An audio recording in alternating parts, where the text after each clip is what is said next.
Hey y'all, let me tell you about Mochi. Mochi is a telehealth platform that connects patients seeking medication-based weight loss treatment with board-certified doctors and dietitians to help them determine the best treatment options to accomplish that goal. Mochi's program is completely virtual, meaning you can access their services anywhere in the United States and you will be meeting with their team online. You deserve doctors that listen. Mochi is dedicated to providing holistic, patient-centered care that prioritizes overall well-being with the goal of transforming how weight management is approached. Mochi Health takes a holistic approach to weight loss that includes visit with board-certified doctors, nutrition consultations, and medications delivered to your door. Science-backed medications including GLP-1s like Ozempic and generic compound versions, affordable and accessible, regardless of insurance coverage. With Mochi, their dietitians work hand in hand with your medication to create personalized nutrition plans that fit your lifestyle. Reach your weight loss goals with science-backed, FDA-approved GLP-1 medications and support from real doctors and guidance from registered dietitians and help with making easy and sustainable changes to achieve results. Y'all have seen this. My wife has done it. My brother-in-law has done it. One of my best friends is doing it. And it really is an amazing process that works. So get started at joinmochi.com and use code RLRC to receive $40 off. That's joinmochi.com and use code RLRC to receive $40 off and let Mochi help change your life. I don't want no jet black woman. Oh, she do me. Oh, she do me. I don't want no jet black woman. Oh, she do me. Oh, she do me. I don't want no sugar in my coffee.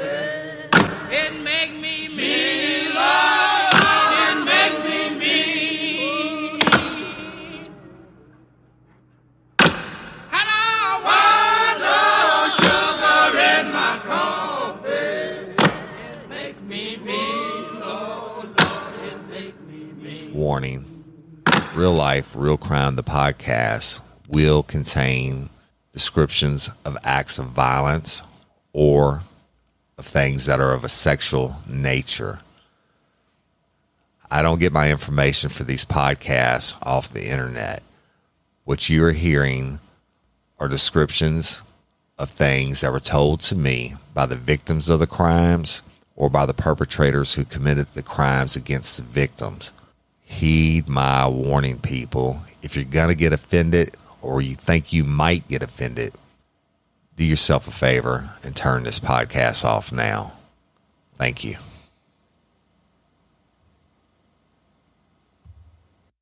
Hello, everybody, and welcome to this episode of Real Life, Real Crime, the podcast.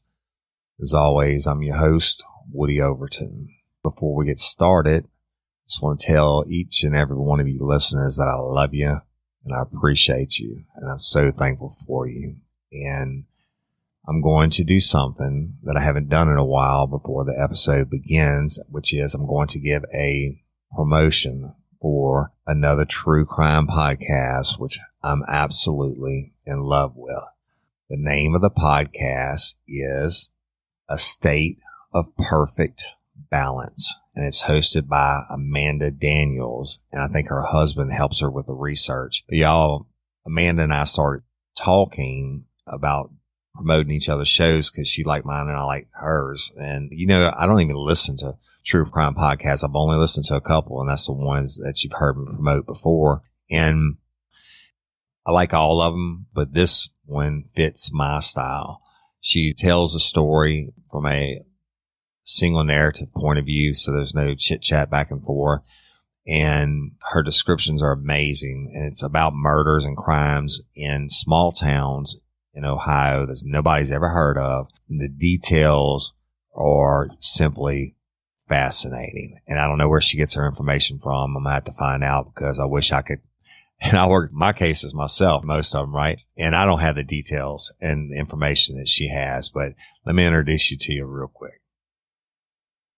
Hey guys, I'm your host Amanda, and this is The State of Perfect Balance. Oh my God. Oh my God. Sam called on the phone and he said, for God's sake, Fred, get over here quick. I think they've killed Marilyn.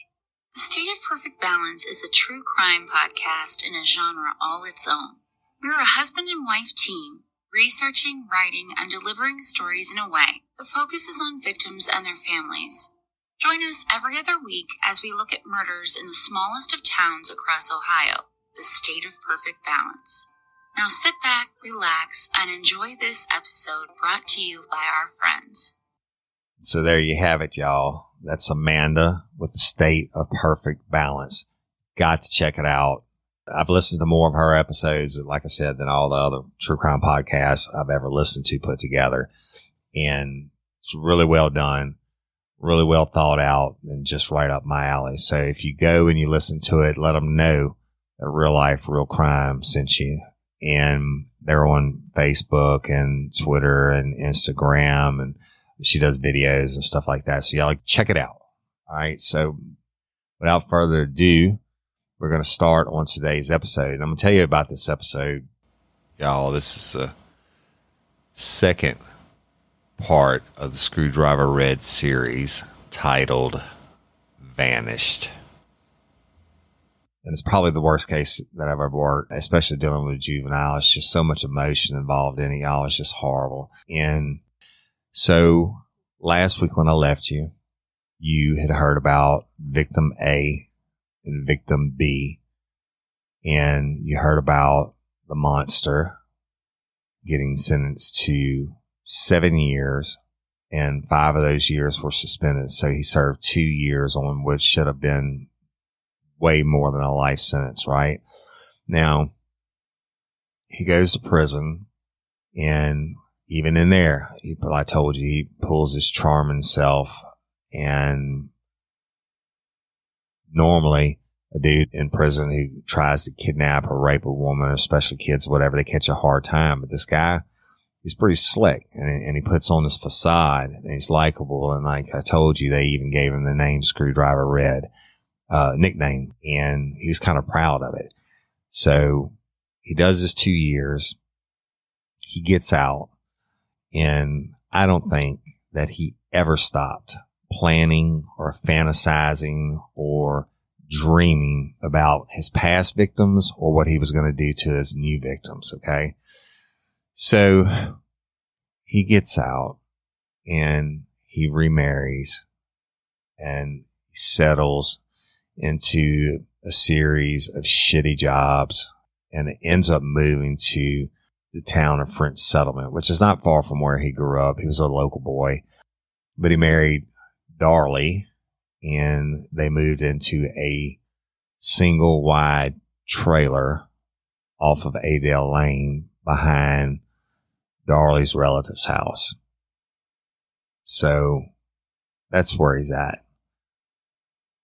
And on February 1st, 2007, I was working as a detective with the Livingston Parish Sheriff's Office, and I was off duty around, I guess it was like 5:30 in the evening. I think I was watching the world news, and my pager goes off, and it's the radio room or communications telling me to call Detective Ben Ballard. Now, y'all, Detective Ballard, I don't know that he had been in detectives that long, or maybe a year or so. I don't know, but what a great guy. Super, super guy. I always knew that he was going to do well. Very, very smart, very level-headed. He's a firearms instructor, and he worked his way up through the road in uniform patrol, and just a great guy. And like I said, he was a people person, smart, intelligent. And since I left the sheriff's office, I know that he's moved up through the ranks, and I think he ended up being a warden of the jail or the parish prison. And then the last I heard, one of my friends told me the other day, they think he's going to the FBI National Academy, which is a really, really special deal for local law enforcement. The FBI puts on these national academies, and it's a tough deal to get into, and it's a tough deal to pass. So congratulations, Ben, and good luck on that, brother. I hope you're doing well if you're listening to this. But anyway, that day I called Ben. I'm like, hey man, what's up? He said, dude, I need you down here in French Settlement. He said, I got a young girl that's missing. And he said, he said, man, I got a bad feeling about this one, Woody. He said, I got a bad feeling. Can you come down? I said, shit, yeah, I'm rolling out. I'll be down there in about 30, 45 minutes, depending on traffic that time of day, which is always shitty. And so I hauled ass, threw him some stuff, right? And I roll out and go on as fast as I can. It was cold, man. I remember that day. It was already dark and it was cold, and it was like that light rain, that cold shit, right? That just doesn't drench you all at once. But if you stand out in it for a few minutes, you get soaked. You know what I'm talking about? And so I remember driving down there. Now, French Settlement is, I think it's actually called the Village of French Settlement, but it's a small town, like Mayberry style. No red light. There's one main road that runs through the town, and the road is Louisiana Highway 16 south. And actually it goes, Highway 16 just dead ends into Louisiana Highway 22, just past French Settlement. But French Settlement, just absolutely best place on earth as far, that I just love that part of the parish. And I ended up moving just a couple miles down the road from there, and that's where I live now. But the people down here are simply amazing. Anyway, like I said, it's a tough one, but French Settlement, it has a high school, or K through 12. I think it's like maybe 400 something odd students total, kindergarten through 12. And they do have a football team, and baseball and basketball. Sports is a big deal.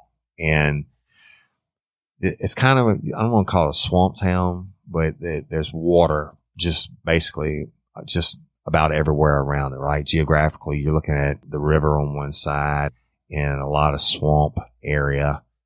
It's just a small town. Everybody knew everybody, and just a couple little restaurants, most of them being down by the water, right, on the diversion canal. And the chief of police had been there forever and was a good friend of mine. Now, French Settlement was one of the towns I told you about when I worked uniform patrol. That would geographically, French Settlement was considered on the east side of the parish. So I spent a lot of time down there, and not because of crime, but going down, and often their chief, Harry Brignac, would back me up on calls and stuff like that. And we became friends, went hunting together a few times, et cetera. But a volunteer fire department, Harry was the only full-time cop. And I think he had one guy that worked part-time, maybe on the weekends, or wrote tickets, whatever. Just, it's it. You couldn't ask for a better place to live, and just a great community. Now, where I was sent to, or where I was going to, Ben's location, was a place called Adel Lane. That's Aydell. And Adel Lane is just a little spur of a road that runs off Louisiana Highway 16 south. And when you turn on the Adel Lane, the house that I was responding to, where the child was missing from, would have been, I think, the second, doing it by memory in my head, I think it's the second, no more than the third house on the left. So it spurs off, and there's one really nice home, and it was an Acadian, what we call Acadian style house. And that's like, a lot of the homes are down here with a little bit of the porch on it and raised up a little bit, and most of them are made out of cypress, etc. So I pull up, there are people everywhere, right? Ben came out and told me what was going on. He said that the girl that was missing, name was Caitlin Adel, or Idell, however you want to pronounce it, right? And she was 13 years old. Now, coincidence that my daughter's name is Kate Lee, and she also was the same age, y'all, at that time as Caitlin Adele. And Ben said that Caitlin lived with her mother, Danette. And Miss Danette worked in Baton Rouge, and that every day when Caitlin would get off the school bus, they would talk by phone, right? And they did that day. Caitlin said, "Hey, Mom, I'm home." And basically that's it. And then when Danette would get off work, she would call her on the way home and talk to her again. Well, when she did that, time had passed, and she calls, and Caitlin didn't answer her phone. And her mom said that immediately threw red flags for her, right? Because she never went anywhere without her phone, and she always answered religious.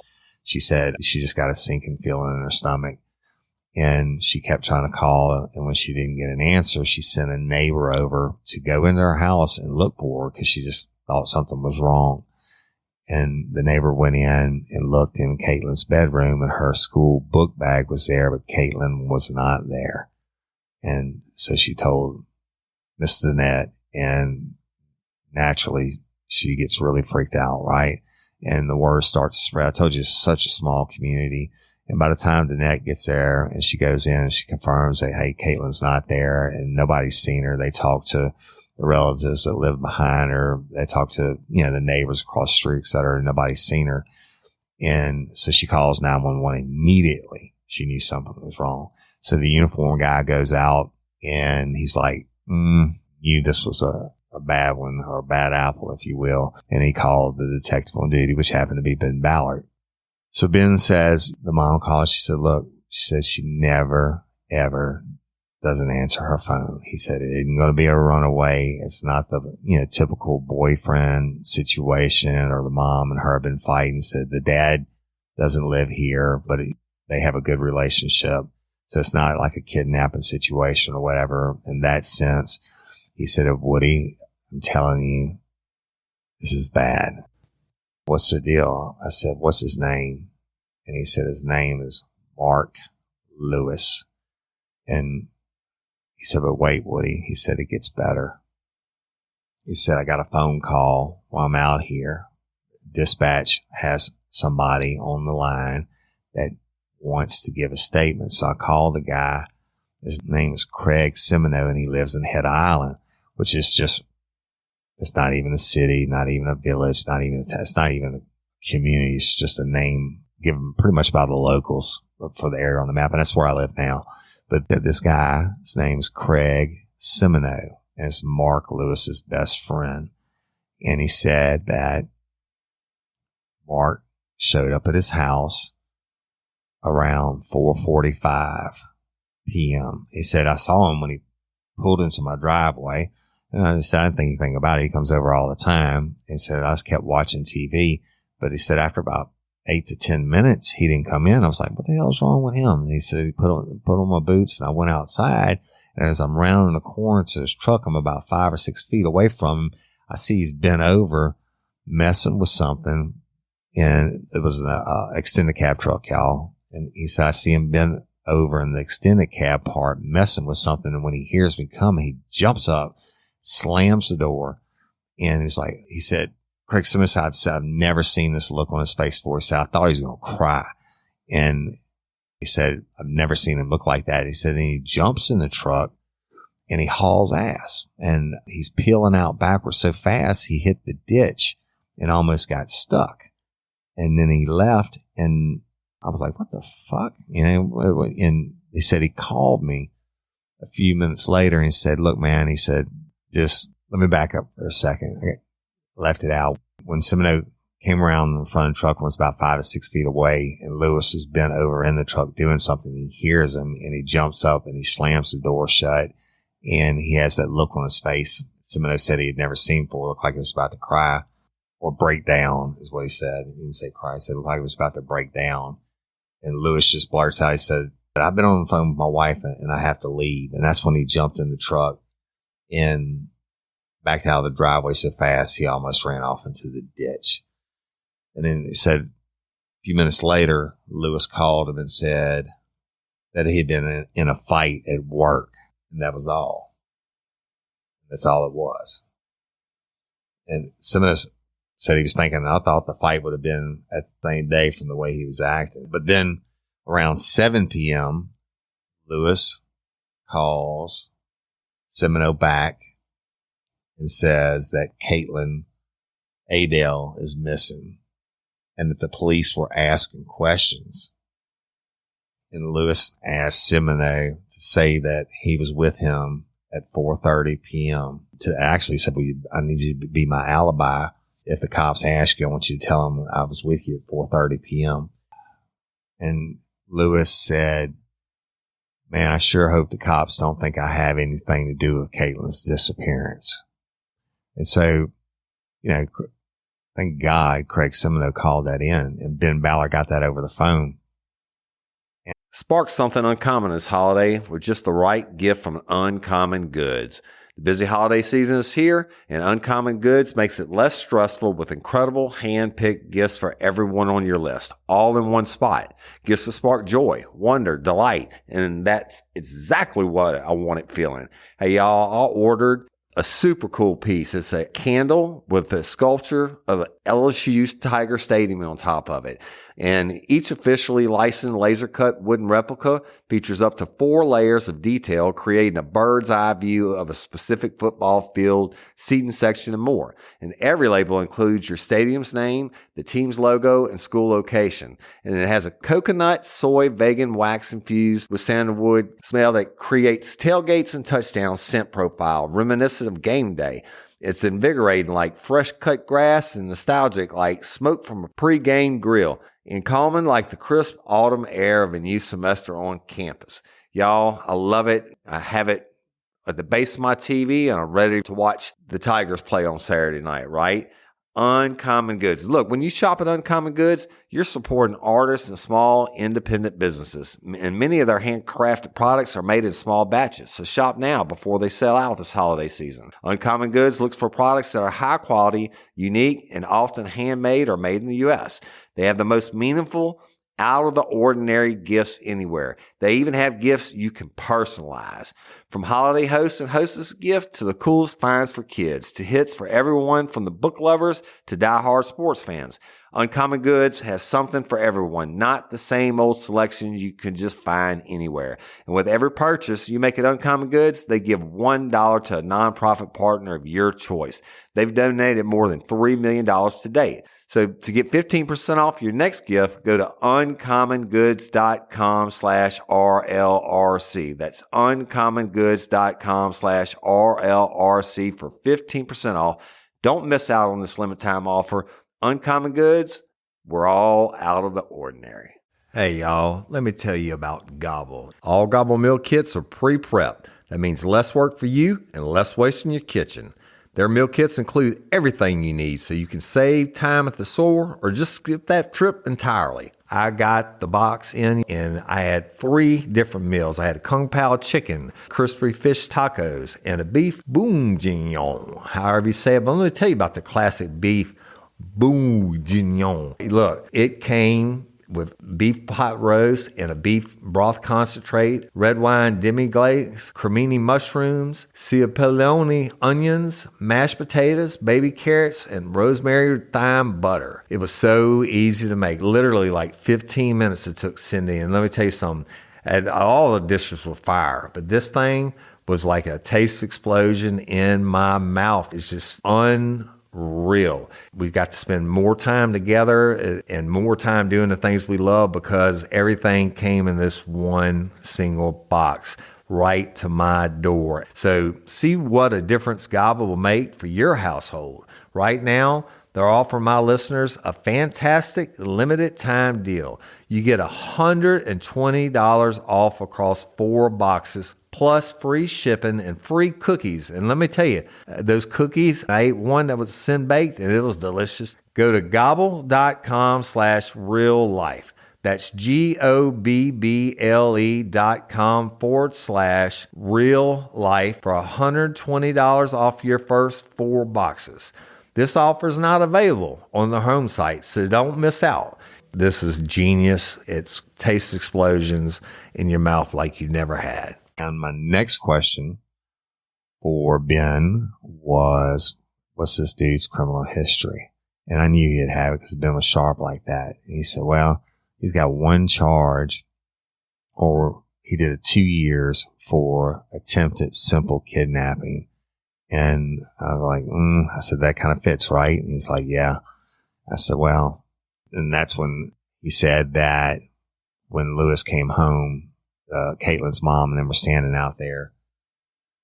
So when Lewis returned home to Adele Lane, his wife, Darlie, and the neighbors were outside discussing Caitlin's disappearance. And when Lewis walked up to join him, Darlie, his wife says something about the scratches on his face and reached out to touch him. And Lewis pulled away and went directly to his trailer and went inside. So, you put it all together.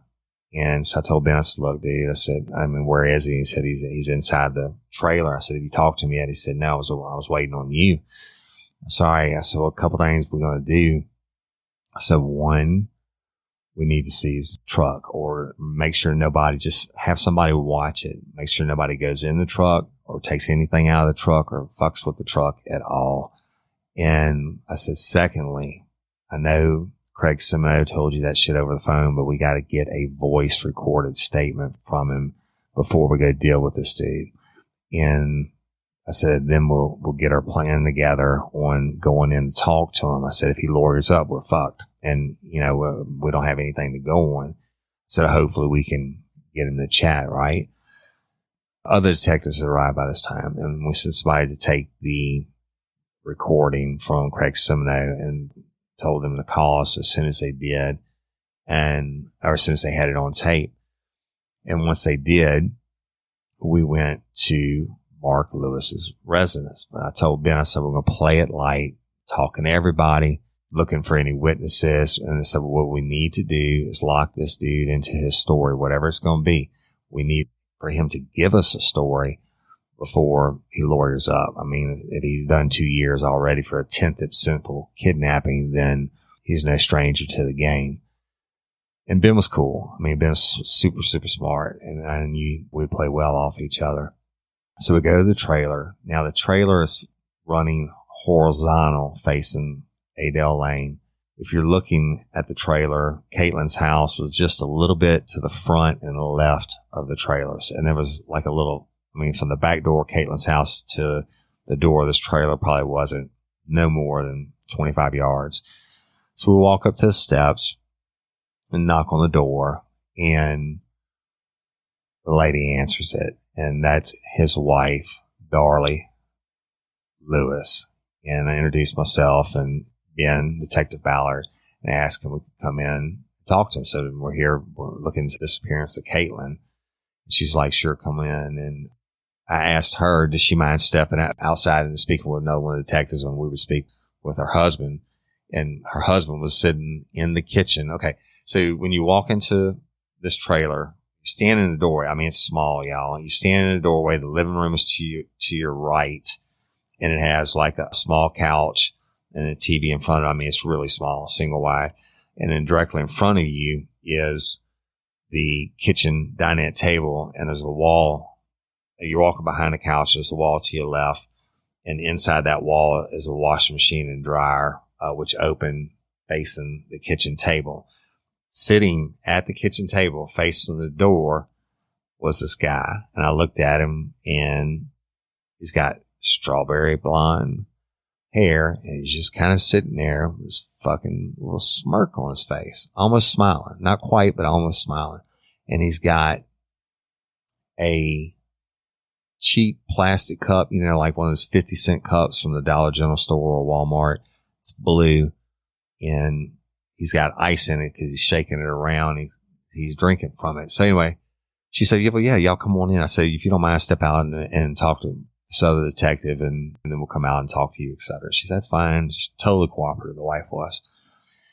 And so we go in and say, hey man, how you doing? And extended my hand and shook his hand. I said, I'm Woody Overton. I'm a detective with the sheriff's office. This is Detective Ben Ballard. I said, yeah, we're looking into what happened to Caitlin Adele. And he said, okay.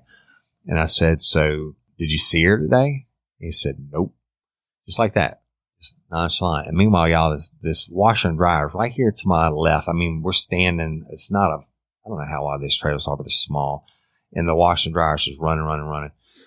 I mean, the dryer, not the washer. The dryer is running. It's making that clink, clink, clink, clink noise. And so I'm trying to talk to him. And I said, okay, look, man. I said, listen, we're talking to everybody, trying to piece together what happened. We know she got off the school bus at 3:00.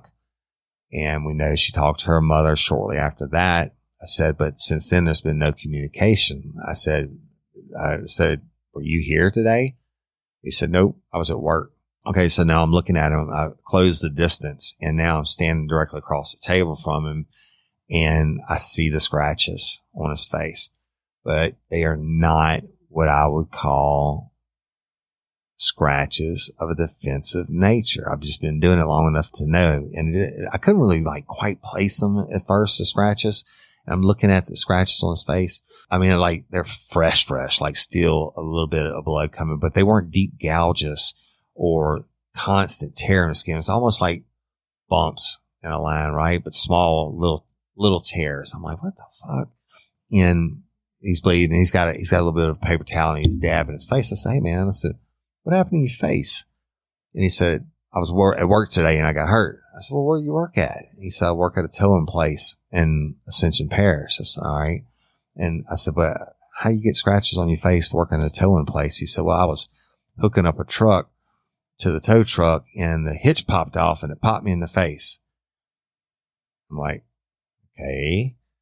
I said, I've hooked up a lot of shit in my life to a trailer hitch. I'm thinking this in my head, right? But I've never seen anybody or heard any kind of scratch. I just knew he was fucking full of shit.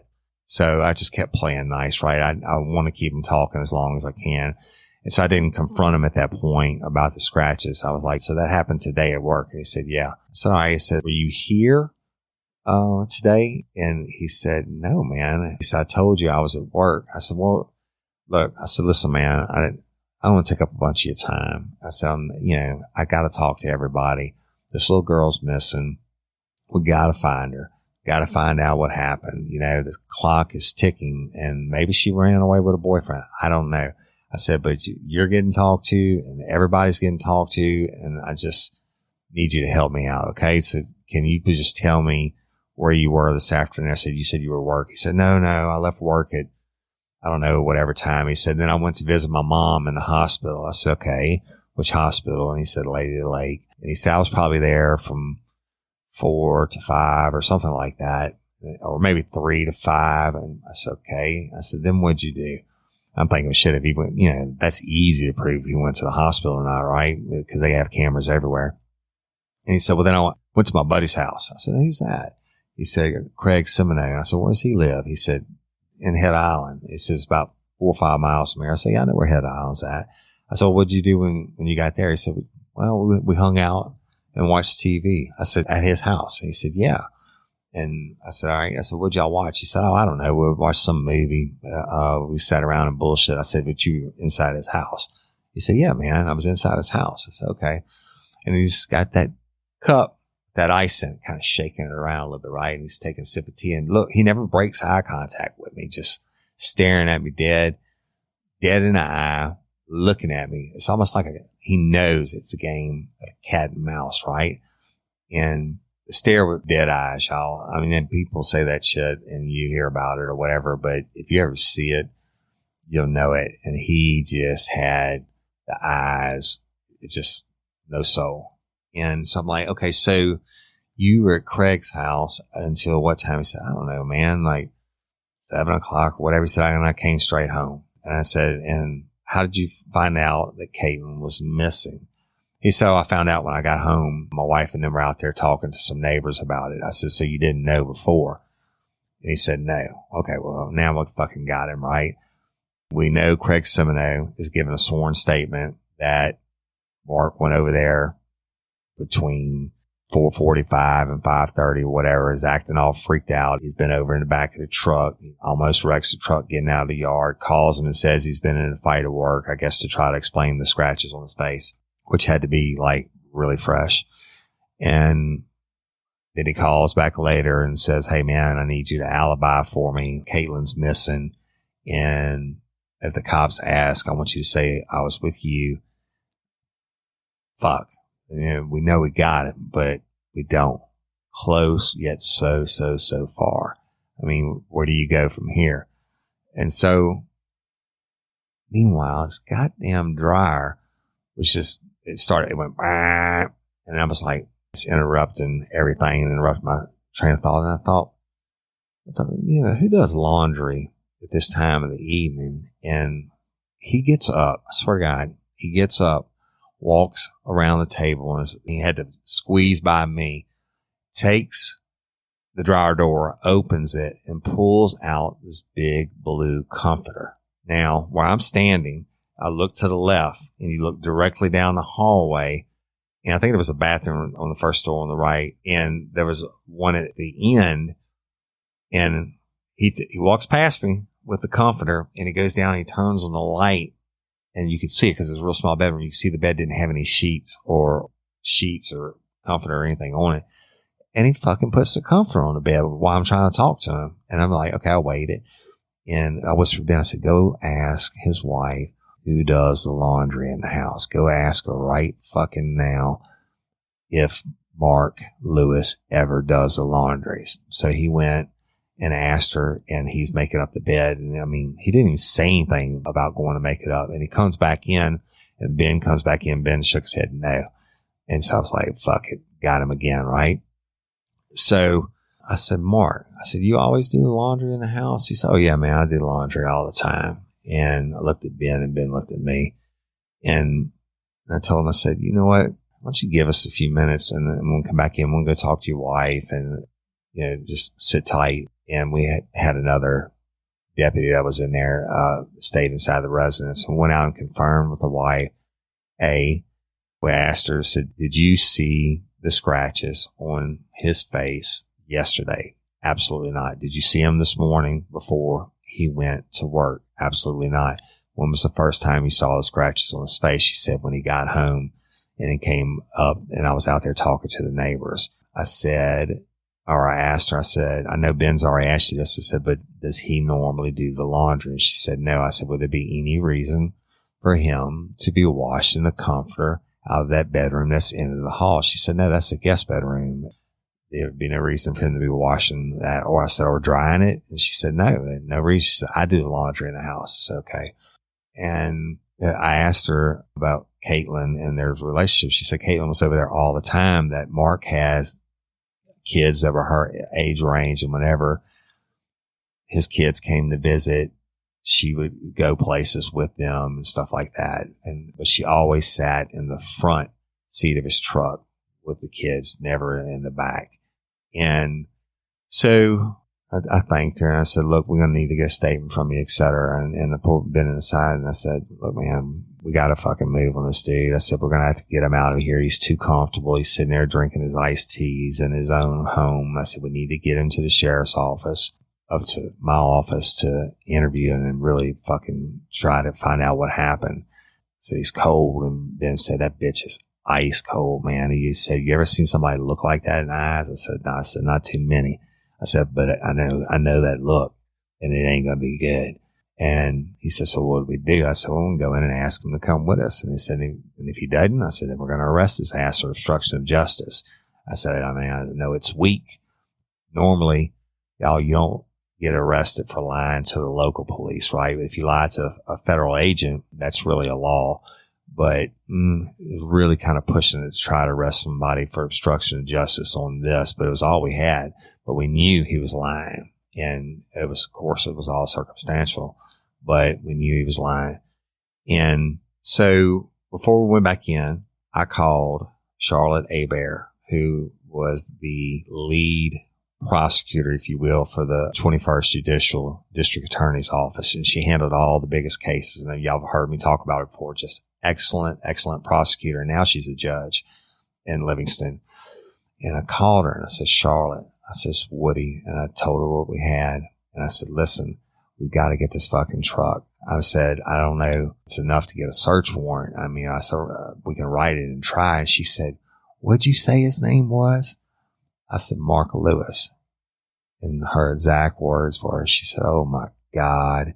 She said, I hope that's not that boy who kidnapped that girl from Cortana Mall those years ago with a screwdriver. And I said, no, Charlotte. I said, there's no way. I said, the only thing he's got on his record is an attempted simple kidnapping. I said, he did 2 years. I said, you know, if he kidnapped somebody with a screwdriver, he'd be in prison for life. There's no way this is the same guy. I'm not thinking, right? I'm not thinking at that time that they pled him down to the attempted simple kidnapping. Anyway, she said, look, she said, write it up. We'll get it to the judge. I said, listen, the deal is the girl's missing. Craig somebody saw him digging around in the back behind the seat in the truck. And I just don't want to lose any evidence. I don't want him to, you know, be able to lawyer up on us and call somebody. Well, she said, I get it. She said, just, you know, do what you got to do and keep me posted. So we go back inside and I said, hey, Mark, I said, why don't you come with me, if you don't mind, to the sheriff's office, to my office, so we can sit down and talk. I said, you got laundry going on, the people in your neighborhood, et cetera, trying to ease him into it, right? Wasn't dumb. And he just looked at me and gave me that little smirk, that little smile, right? What other people would have said was a nice smile. I knew what it was about. And he said, am I under arrest? I said, absolutely not. You're absolutely not under arrest. I said, but you know what? I will advise you of your Miranda rights. I said, you have the right to remain silent. Anything you say can and will be used against you in a court of law. I said, the right to an attorney prior to and during any questioning. You can't afford one, the court will appoint one for you. And he said, but I'm not under arrest. I said, nope. I said, will you come to the office with us? And I was going to arrest him right there on the spot if he said no. And then he said, I don't guess I have much of a choice. I said, oh, no, absolutely. You have a choice. You could say no. I said, I'm asking you to freely and voluntarily come up here and continue our discussion. I said, this is not a comfortable place for me. I'm standing and having to go back and forth. I said, you know, everybody's working around here. I said, let's just go talk. I said, if you want to come talk, I said, some of the things you said just didn't add up. And I want to expound upon them further. And he was like, all right, I'll come with you. So he put on some shoes, etc. And I said, you can ride with me, dude. And I had an unmarked extended cab truck at the time, and I let him get in and drove him. We chit-chatted on the way to the office. And we get there, and I bring him in to my office, which is a little small office I told y'all about, off the stairway where I did polygraphs and everything else. But we also used it as pretty much our interrogation room on anything big. And because the regular detective's office was all open and all shared, and we didn't have an interview room at the time dedicated to interview or interrogation. So we got him in, and I'm like, here's the deal. Not going to bullshit you. It's Ben and I. So not going to bullshit you. I said, you know, we got some issues. I said, you got fresh scratches on your face. I said, no, you don't have to like it. I said, just hear me out. I said, hear my logic why I wanted to talk to you further. I said, you got fresh scratches on your face. And said, now that we're in the light, you know, you have the different shirt on, you don't have your jacket thing on. I can see that you have some scratches on your arms. He was like, I told you I got him at work. I said, okay. Hey, y'all, you want to set your child up for success? Is your child struggling with a specific subject or need help with the subject? Is your child ahead, not getting challenged enough in class? Well, IXL Learning is an online learning program that enriches your homeschool curriculum. It offers practice in math, English, language arts, science, and social studies while adapting to each child, meeting them where they are. Plus, IXL encourages students to become curious and empowers them to choose how to learn. Look, we homeschool our son. No doubt about it. He's more of a visual learner, and we use IXL, and Cindy teaches him, and there are so many different benefits to the program. It adapts to exactly what he needs in different areas. So IXL is the perfect supplement to your homeschool curriculum. IXL offers interactive practice problems, educational games, lessons, and video tutorials for every topic you're teaching at home. It's easy to use, time-saving, Everything on IXL is organized by grade, subject, topic, and subtopic, making it simple to find activities for the exact skills you are covering. IXL offers instant feedback and explanations of new topics as kids use the program. Kids can explore any topic in any grade level. They aren't forced into a single learning path like they are on other programs. If you're homeschooling your child because they were falling behind or because they were too far ahead like our son, IXL is a great program to help them get the exact support they need. Kids love IXL's positive feedback awards and educational games. IXL is trusted by 15 million students worldwide and has proven to improve performance in over 75 scientific research studies. Make an impact on your child's learning. Get IXL now. And Real Life, Real Crime listeners can get an exclusive 20% off IXL membership when they sign up today at IXL.com/today. Visit IXL.com/today to get the most effective learning program out there at the best price. And don't forget, Real Life, Real Crime listeners get 20% off. Y'all, we really do use this product and it's been a godsend. Hey ladies, are you feeling overwhelmed by hormonal changes? Well, you're definitely not alone. There are more than 1,000 hormone disruptors living in our environment right now. It's in your food, your water, the air you breathe, the clothes you wear, your skincare products. They all mess with your hormones. Then there's the natural hormone changes your body goes through, premenopause, menopause. And while it's a natural process, it doesn't mean you have to suffer through it. The good news is you don't have to suffer through it anymore because now you have Hormone Harmony, a formula made only with herbal ingredients that are shown to reduce hormonal symptoms in women of all ages. Hormone Harmony is not just a hormone support and supplement. It's become a phenomenon. Women can't stop talking about it on social media. A bottle of Hormone Harmony is sold every 24 seconds. And the biggest benefit? Well, my wife says it makes her feel like her own self again. And that's what women mention over and over in the reviews. And there are over 30,000 reviews for Hormone Harmony. And for a limited time, you can get 15% off your entire first order at happymammoth.com. Just use code RLRC at checkout. That's happymammoth.com and use code RLRC for 15% off today. That's happymammoth.com and use code RLRC. I get that. And I said, but you told me today that you were at the hospital visiting your mother. He said, oh, yeah, I was. I said, you understand, we're sending somebody over there to check that out. And he kind of shut up and just sat there and looked at me. I said, and your biggest problem is you told me you were inside Craig Semino's house watching TV and hanging out with him today. He said, that's right. I said, well, what were you watching on TV? He said, man, I don't remember. I said, well, you know what? That's kind of strange. I said, what if I told you that Craig said you're full of shit? And he was like, what are you talking about? I said, Craig gave a tape statement stating that you pulled up to his house, that you never went inside, and that when he went outside to check on you, you freaked out and hurried up. You were bent over in the back cab of your truck, messing with something, and you heard him come and you freaked out. He said you had a look on your face like you were about to cry, and you said that you'd been on the phone fighting with your wife or whatever. And he said you jumped in the truck and hauled ass so fast that you almost wrecked getting out of his driveway. I said, then you call him back and ask him to alibi you, right? And he's like, no. I said, okay. I said, man, I'm not making this shit up. I said, I don't have a reason to lie to you. I said, but shit is not looking good for you. I said, now it's going to go one or two ways.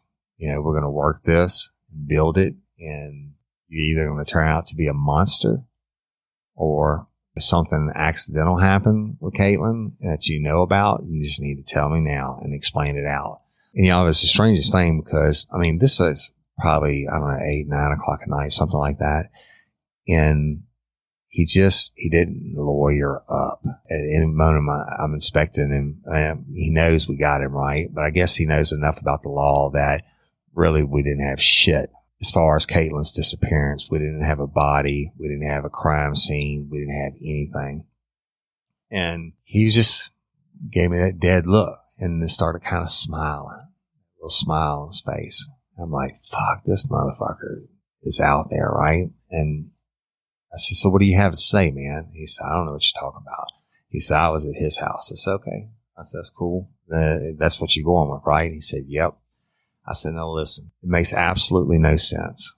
I said, you're lying and you know you're lying. I said, you got fresh scratches that are still bleeding. You're telling me a tow truck hitch popped up and hit you in the fucking face? What about your arms, dude? Where'd you get the scratches on your arms? And it was like, oh yeah, I got to fight it. Or it was a tow truck. Or I said, well, what the fuck was it? Which one was it? You know, I said, your shit's still bleeding, man. I said, that's fresh. I said, man, I said, did you kill Caitlin Adele? He said, no, I didn't kill her. I don't know what you're talking about. I said, okay. I said, did you see Caitlin Adele today? No. And look, we started going round and round and round.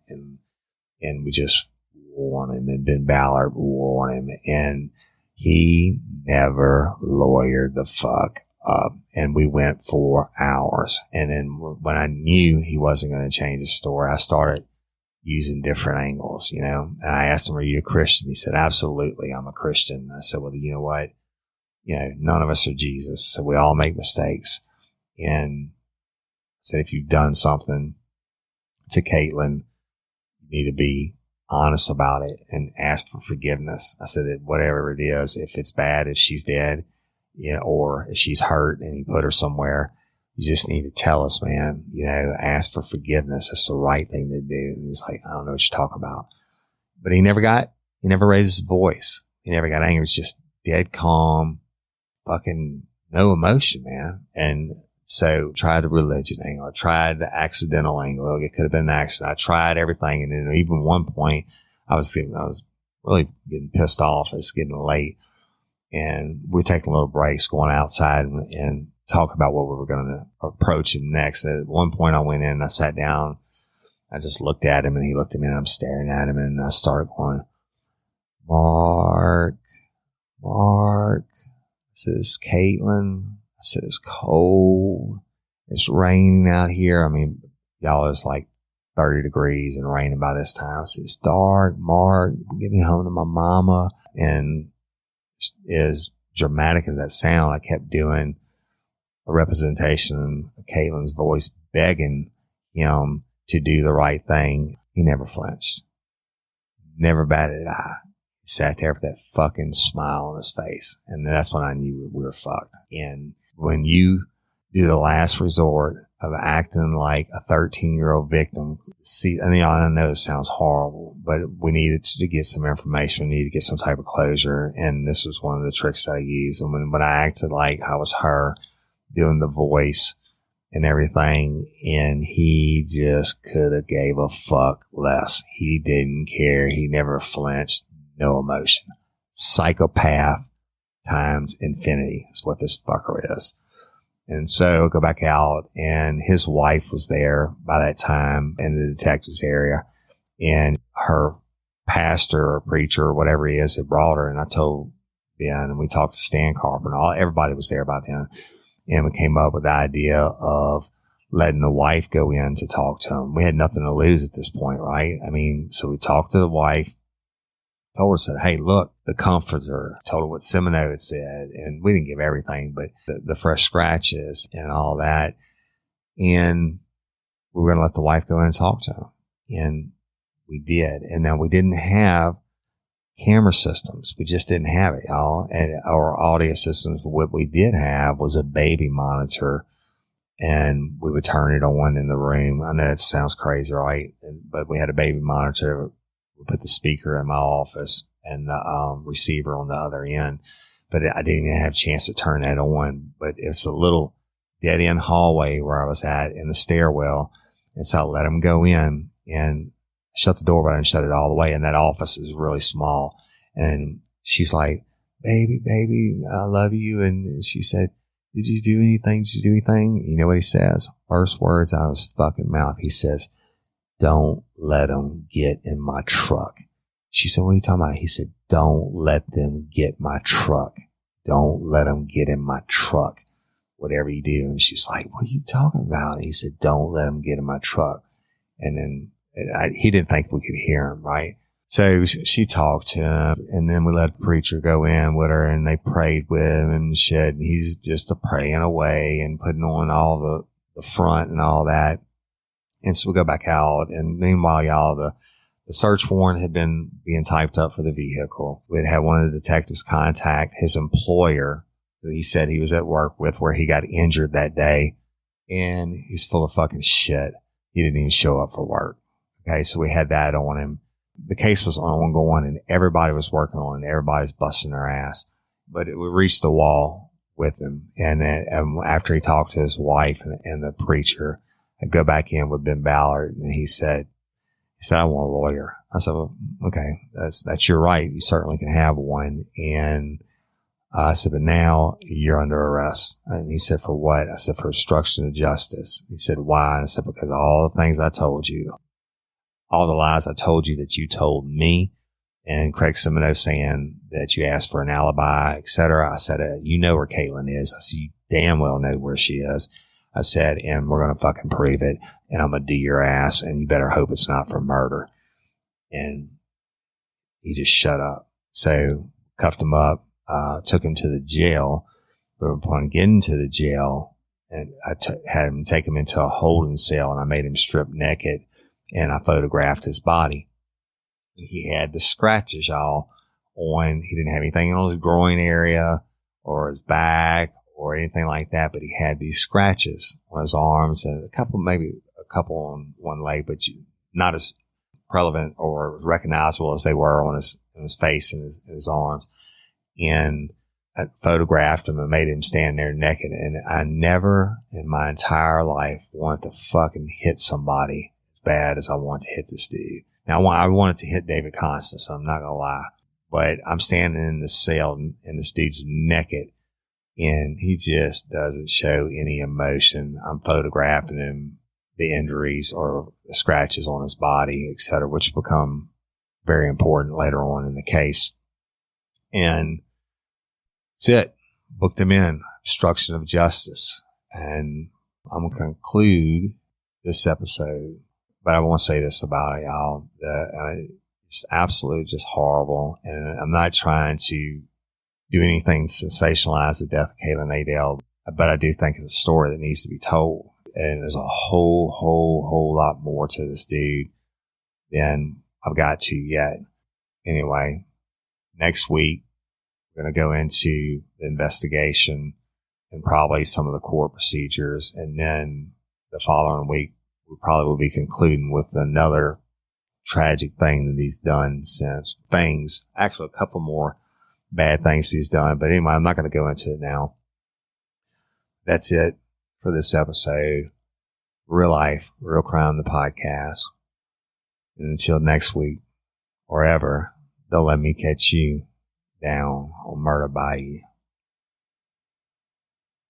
All right, y'all. I want to make a couple announcements real quick. Ooh, it's a tough story to tell. It just brings back a lot of memories for me. But I want to make a couple of announcements real quick. And I just want to tell everybody thank you for supporting the podcast, Real Life, Real Crime. It means a lot. And each and every one of y'all mean a lot to us. And we have all our different social media things. We have the 3 pages on Facebook. The regular Real Life, Real Crime that's open to the public page has, 600 and something members. But the one I'm most fond of is our private group page, which is Real Life, Real Crime, Friends, Fans, and Crew, KREWE. And we have like 850 members on that private group now. And if you're not a member of that group, I say it every week, but I'm going to say it again. Send us a request and we'll get you approved because you're missing out. If you like Real Life, Real Crime and you're not a member of the group, you just missed out. I don't make any money off this page. I'm telling you because I care about you. I want you to get more experience out of it. We have the most awesome group of fans that interact every day, and they do contests, etc. Our dream team moderators, the best in the business, and they'll get you approved. And anyway, like I said, our fans get to post different things, and it's a lot of true crime stuff and some contests and different things like that. A lot of fan interaction. There's people from all over the world. We are 65,000 downloads in 3 months in 91 countries around the world. We picked up a couple more countries since last week, and I can't even begin to pronounce half of them, right? So, but that page, if you're not a member, check it out. Our YouTube, y'all, is, you go to YouTube and you search channels. Real Life, Real Crime Podcast is what you put in, and every one of our episodes on there, and a lot of videos that I've posted from being in different places. So check that out if you want to put a face with the name, or I'm sorry, a face with the voice. I know I said that last week also. And we're on Instagram and Twitter. And so I'm going to ask you to do this. If you like us, then please like, share, and leave us a review. If you leave me a review, send me whatever your name is that your review goes by, and I will personally give you a shout out on the next show. Okay. And y'all, reviews are important. I read them all. Some of them funny as hell. Some lady left a 1-star this week. It was just hilarious on iTunes, and she wrote like a book, and I kind of took, pride in the fact that I've ruined her day so bad that she had to take this long ass time to write this ridiculous thing. It would call me everything from a racist to a drunk trailer trash, whatever. But so whoever you are, I left that. I really appreciate you. But if you want to leave a bad review, that's fine. If you want to leave a good review, that's awesome too. I don't care either way. I'll give you a shout out if you send me a message. Let me know. And I think we're in the 150 something range on reviews on iTunes. But my patron members, my gosh, I love you, y'all. I love all of you. If you can't be a patron member, that's totally cool with me. Just please leave us a review and like and share us. That's awesome. I can't ask for more than that. The patron members, I love you so much. Your support is invaluable to the show. And I'm going to give a couple of shout outs to our newest patron members, like I do every week. All the patron members get at least one shout out a month, but I want to welcome the newest members. One is Josie, Josie. And Josie, I don't know what your last name is, sweetie, but I really appreciate you becoming a patron member. And Josie is tier 3. And we really appreciate you, Josie. Thank you for listening. Thank you for financially supporting us. Don't forget to use your benefits, the hotline, y'all. I'm working on the Jessica Chambers episode real soon. But thank you so much, Josie. I really appreciate you. And I don't know if I mentioned Ryan Horan last week or not, but Ryan upped his pledge, and I appreciate you, Ryan, and you're awesome. Ryan's on our 3rd Facebook page, y'all, which is Real Life, Real Crime, the Lanyap page, meaning bonus or extra, whatever, that's a Cajun word. Ryan's on there every day posting cool stuff. He's a custom furniture builder from North Carolina. He's awesome, dude. Thank you, Ryan, for supporting us, and we appreciate your participation. And y'all use your hotline number. Y'all call in your questions. And then Miss Erin Ashwood is a new patron member. Erin, we really appreciate you. And she is from Tasmania, Australia. Now that's the shit, Erin, because when I was snow skiing when I was a young boy, and they called me the Tasmanian Devil because I go down the mountain and take everybody out. But we love our Australians. It's our second leading country in downloads, and we know the Australians love their true crime. We really, really appreciate you, Erin Ashwood. And Laura, I think that Laura, I got you the other day, Laura N. Yarnell, Yarnell. But anyway, all the patron members, I appreciate you. Thank you so much. You're awesome. And it helps us out, y'all. And we have new equipment. We're still figuring it out, but new equipment, and we're going to continue to strive and get better and bring you better content, et cetera. And I don't know how long the Screwdriver Red series is going to go for, at least a couple more weeks, but it's such an important show. But after that, y'all, we're going to be at CrimeCon in New Orleans. We're going to do a live podcast to our private group page, Real Life, Real Crime, Friends, Fans, and Crew. If you're not a member, you better get one, be one before that, because it's going to be the shit. I'm going to do a live polygraph, And so I'm sure we'll have some other shenanigans going on. And we have several fans that are coming to meet us, and we're going to do something special with y'all. We'll begin reaching out to you. So if you're coming to CrimeCon in New Orleans and you're a fan of Real Life, Real Crime, and I don't know about it yet, you have messaged me yet, send me a message so we can add you to the list and plan on what it is we're going to do. But I love all y'all. We're rocking it. It's just, I enjoy doing it. And Dream Team moderators, you know who you are. I love y'all. You're rocking it. Thank you for helping us grow. And I just appreciate each and every one of y'all. It's a lot of fun. And as long as y'all keep listening, I'll keep laying down the tracks. So, and I'm Woody Overton, your host. That's it for this week. Thank you.